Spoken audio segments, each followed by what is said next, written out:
انسان دنیا کے اندر اللہ رب الجلال نے پیدا کیا. اگر ہم دیکھتے ہیں کہ اس کی زندگی کا مقصد کیا ہے تو قرآن کریم کی یہ آیت جو ہے اس کو واضح کرتی ہے. وما خلقت الجن والانس الا لیعبدون. میں نے جنات اور انسانوں کو اپنی عبادت کے لیے پیدا کیا. اور عبادت جس طرح سے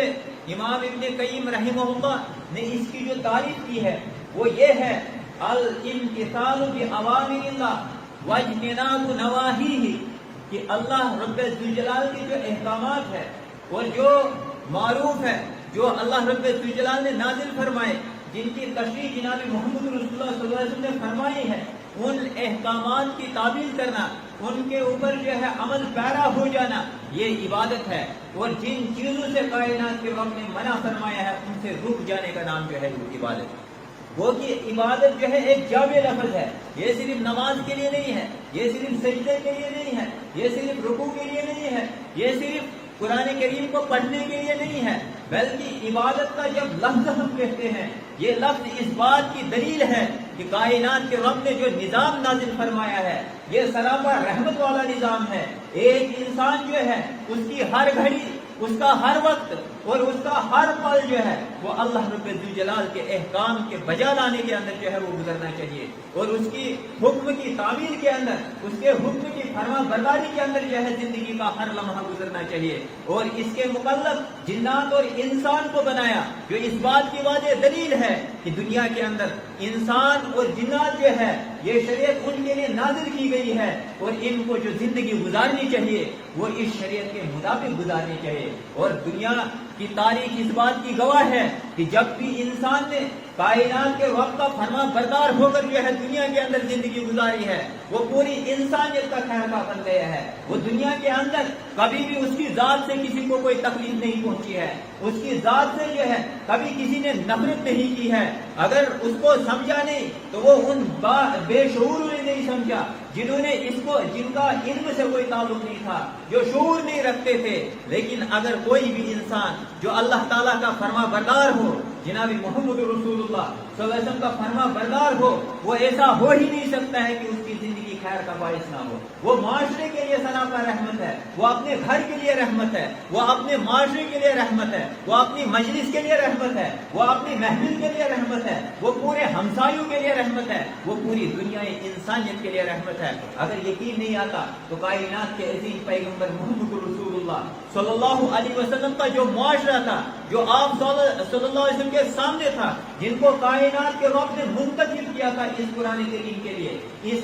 جن کو رب الجلال نے منتخب کیا تھا آپ صلی اللہ علیہ وسلم کی اس رسالت کے لیے، وہ صحابہ کرام رضوان اللہ علیہم اجمعین، وہ نفوذ قدسیہ، وہ عظمت والے صحابہ کرام رضوان اللہ علیہم اجمعین، جن کے لیے کائنات کے رب نے فرمایا کہ سب سے پہلے مخاطبین وحی جو ہے وہ یہی ہے، سب سے پہلے قاطبین وحی جو ہے وہ یہی ہے، سب سے پہلے جو ہے عاملین وحی جو ہے وہ یہی ہے، سب سے پہلے متقین جو ہے وہ یہی ہے، عابدین یہی ہے. یہی لوگ جو ہے مفلحین اگر کہا، کہیں پہ مفلحون کہا تو یہی لوگ اس سے مراد ہے، کہیں مومنین اگر کہا یہی لوگ اس سے مراد ہے، اور کہیں پہ کائنات کے رب نے فرمایا رضی اللہ عنہم ورضوا عنہ، اللہ ان سے راضی ہے، وہ اللہ سے راضی ہے. یہ نفوس قدسیہ جو ہے کائنات کے رب نے ان کو چنا اس شریعت کی حفاظت کے لیے، کائنات کے عظیم پیغمبر محمد رسول اللہ کی رسالت کو پہنچانے کے لیے. اور یہی وجہ ہے حضرت عمر فاروق رضی اللہ تعالی عنہ ایک مرتبہ اپنے ساتھیوں کے درمیان میں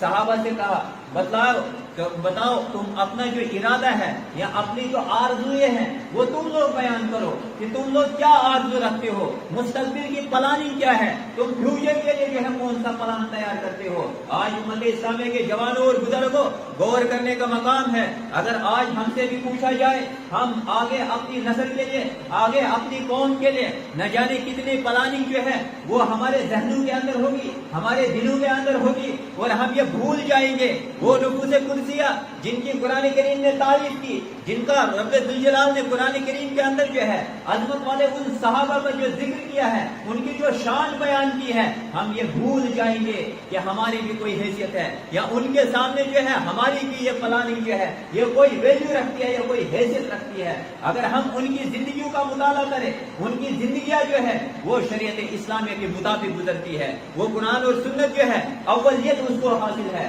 ان کا ایمان جو ہے وہ ویسا ایمان ہے کہ کائنات کے رب نے ان کی تعریف کی، ان کا جو نماز ہے ان کی نماز کی تو حیثیت یہ ہے کہ کائنات کے عظیم پیغمبر محمد رسول اللہ صلی اللہ علیہ وسلم ایک مرتبہ اپنے ایک صحابی، جو صحابی کالا کلوٹا غلام اور حبشہ کا رہنے والا بلال رضی اللہ تعالی عنہ، اگر آج کے دور میں اگر دنیا کے اندر دیکھا جائے، اگر معاشروں کے اندر دیکھا جائے، اگر قوموں کے اندر دیکھا جائے، ملکوں کے اندر دیکھا جائے، اگر بنی نوع انسان کا مزاج دیکھا جائے، یہ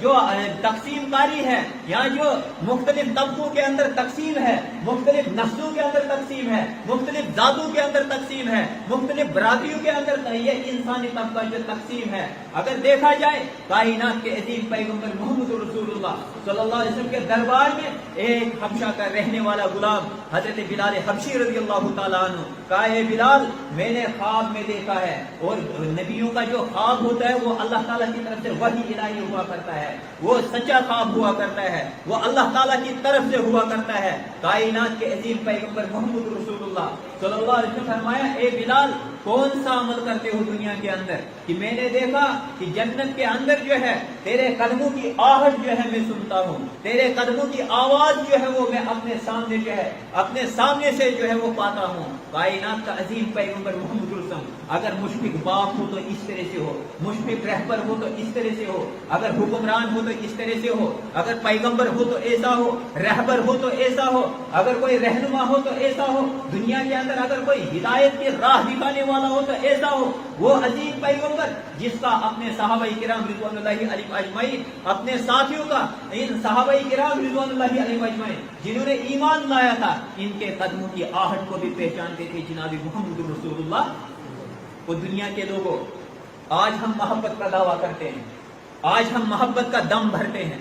آج دنیا کے اندر جو ہے ہم محبت کا دعویٰ کرتے ہیں۔ باپ کہتا ہے کہ مجھے اپنی جو اولاد سے وہ بہت زیادہ محبت ہے، اسی لیے فیوچر پلاننگ جو ہے میں اس کے لیے کرتا ہوں، میں اس کو بنانے کے لیے جو ہے یہ تمام جو ہے پلاننگ کر رہا ہوں، اس کے مستقبل کتابناک مستقبل کے لیے اپنی پوری زندگی جو ہے وہ وقف کرتا ہوں۔ آج والدین جو کہتے ہیں وہ کہتے ہیں کہ مجھے اپنے بچوں سے اس قدر محبت ہے کہ پوری زندگی جو ہے اس کے لیے جو ہے لگا دیتا ہوں، اور وہ بچے جو ہے وہ کہتے ہیں ہماری والدین سے اس قدر محبت ہے کہ ہم رات دن جو ہے اس کے بغیر رہ نہیں سکتے۔ اور رب کعبہ کی قسم، جاؤ اپنے دل پر ہاتھ رکھ کر کبھی نیند کے اندر رات کے کو تنہائی کے اندر اپنے بستر پر سو کر جو ہے وہ سوچنا، کیا کوئی باپ جو ہے اپنے بچے کے قدموں کی یہ آواز یا آہٹ پہچانتا ہے؟ کوئی بچہ جو ہے وہ اپنے والدین کی قدموں کی آہٹ کو پہچانتا ہے؟ وہ یہ کائنات کا عظیم پیغمبر محمد رسول اللہ صلی اللہ علیہ وسلم کا مزاج تھا، یہ ان کی محبت تھی صحابہ کے ساتھ، عالم انسانیت کے ساتھ اور پوری دنیا کے لوگوں کے ساتھ، یہ جناب محمد رسول اللہ صلی اللہ علیہ وسلم کی محبت تھی۔ اس محبت کا درج جو ہے ہم دنیا کے لوگوں کو دے ہی نہیں سکے، یہ محبت جو ہے ہم دنیا کی طرف منتقل ہی نہیں کر سکے، یہ محبت جو ہے اپنے بچوں کی طرف ہم منتقل نہیں کر سکے، یہ محبت جو ہے اپنے معاشرے کی طرف ہم منتقل نہیں کر سکے۔ کائنات کا عظیم پیغمبر محمد رسول اللہ صلی اللہ علیہ وسلم جب حضرت بلال حبشی رضی اللہ تعالیٰ عنہ سے پوچھا، کہا بلال عمل کون سا کرتے ہو؟ کہا یا اللہ کے نبی صلی اللہ علیہ وسلم کوئی زیادہ عمل تو نہیں ہے، البتہ رات اور دن کے اندر جب اٹھتا ہوں اور وضو بناتا ہوں تو 2 رکعت نماز جو ہے وہ پڑھ لیا کرتا ہوں۔ کائنات کے عظیم پیغمبر محمد رسول اللہ صلی اللہ علیہ وسلم فرمایا کہ بلال یہی عمل جو ہے یہ اس بات کا سبب ہے کہ میں جنت کے اندر جو ہے